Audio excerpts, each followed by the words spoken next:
In the previous episode, I started to cover the use of a tool called Value at Risk, or VaR, which is used widely by investment banks and hedge funds.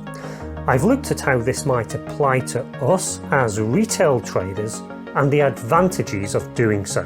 So in today's episode, I start to look at the calculation behind value at risk and also bring to light some considerations for its use in a short-term trading context. Stay tuned. Darwinex is a UK FCA-regulated broker and asset manager on a mission to disrupt the financial trading, investing and asset management industries.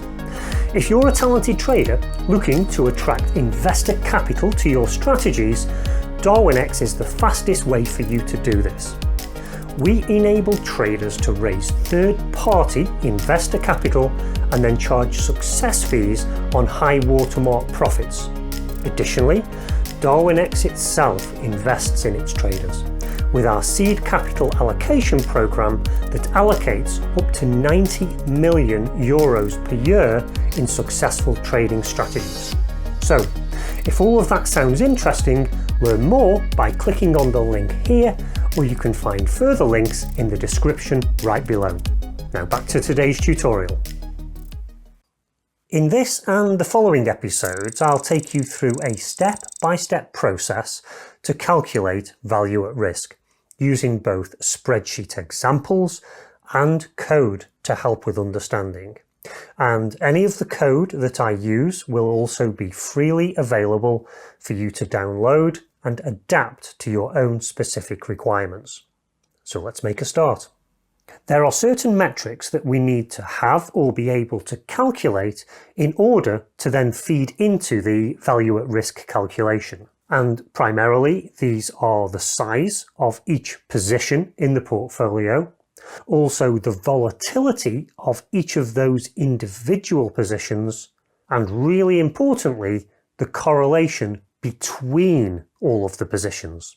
And when you've got a large number of positions, the calculation can be fairly complex. But don't worry, I'm going to take you through this step by step so you can gain a full understanding. It's also important to understand that there might need to be a number of adaptations that are required for a day trading scenario as compared to the longer term investment context. But again, I'll go through all of these in detail.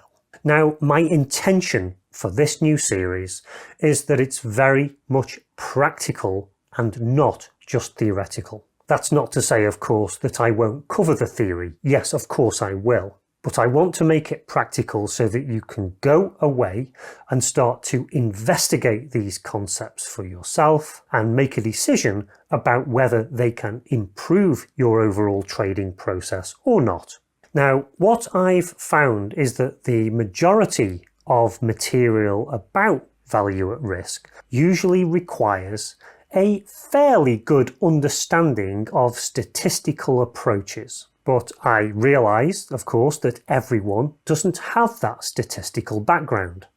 And so another thing I'm going to be attempting to do is to completely demystify the whole process regardless of whether you have that statistical background or not. And to help me do that, I'll be using worked examples in spreadsheets that you can then download and play with yourself. To become more familiar with the concepts, you can plug your own data in and see how the value at risk compares to that, and so on. Furthermore, I'll also be providing code examples to actually calculate value at risk. I'll be providing these in MQL5, but of course, if you use an alternative language, you can use that as a basis to then convert that to the language of your choice. And the code examples, again, will be downloadable for you to use, and these should be adapted to meet your own requirements so that you can build them into your own scripts and maybe even your expert advisors. Now, I mentioned before that especially with large portfolios with a large number of components, value at risk can be complex. And that's why I've set out a step step-by-step plan to make this as easy to understand as possible. And we're going to start off really simple, and we're going to look at how we calculate the value at risk for one single position. Then we'll build on that, move up to 2 positions. And of course, at this point, this is where we need to start incorporating the correlation between those 2 positions in order to come out with a value at risk figure. And then from that, again, we can build in order to measure value at risk for a portfolio of n positions, any number. And these 3 are the real fundamental values that we need to then build on with our decision making. And one of the additional tools to assist with that decision making is Incremental VaR. This ascertains what the change or the impact on the portfolio risk is by adding a new position into it. Then from there, I'll start to consider the different rules that you could implement in order to inform decision making around that change in risk. And then next, we're going to extend our scope so that we're not just looking at risk management, but we're looking at full portfolio management. And this includes the consideration of risk, yes, but also expected return. And this is where we get into the realms of what's known as the efficient frontier. So this is my plan for the future episodes to build up that knowledge and that information and the skills you need in order to incorporate this into your own decision making. So let's start at the top and look at measuring value at risk for a single position. And this is the basic calculation. So the single position value at risk is a z-score multiplied by a standard deviation multiplied by an investment amount. So let's just start to break this down. The z-score. Some of you will be familiar with what this is, others won't. So I think that this deserves an episode in its own right. But it's this z-score that will determine your choice of confidence level. So, for example, if you decide you want to work on the basis of a 95% confidence level, so 1 in 20, then you'll use a certain z-score, which will be a constant. Alternatively, you might want to work on the basis of a 99% confidence level, in which case it will be a different constant. But in that future episode, I'll be covering exactly how you find the constant values that you need to use and what they mean in real terms. And this is one of those areas where I'm going to attempt to completely demystify this area of statistics so that anyone can simply comprehend what this z-score means. Then the next part of the equation is the standard deviation. But specifically for us, it's the standard deviation of the return percentages in the time frame that we're looking at. So if we're calculating a daily value at risk, it will look at the changes in the daily return. If we're looking at a monthly value at risk, it will look at the standard deviation of the changes each month. And this provides our level of volatility of the asset.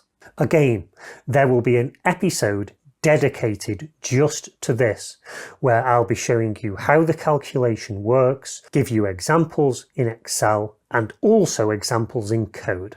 And then finally, we have the amount invested. Now, the way you need to think about this is, for example, buying a standard share in a company. If you bought a share in Apple and you are actually going to own that share, you'd have to pay a certain amount in order to buy it and retain it. But if you're operating on a margin account and taking advantage of leverage, clearly this doesn't work on that basis. Instead, you might be buying 0.2 lots of a particular asset. So what does that mean in terms of an actual amount invested? Well, this is one of those areas where we need to adapt the value at risk in order to accommodate these differences to buying on margin. But I have an approach to this which I will share with you. And so following the calculation of value at risk for one single position, we'll then advance onto calculating VaR for a portfolio. Firstly for a portfolio of 2 assets, and then n assets after that. And then what we can take advantage of is the ability to measure the current value at risk, measure the proposed value at risk if that new position were allowed to open, and then calculate the incremental value at risk, which is simply the proposed VaR minus the current VaR.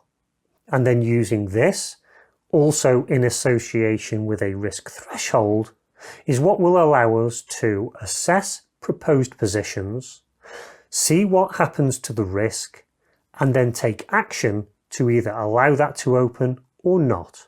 So over the next few episodes, we're going to spend our time unpacking the formula that we've just looked at.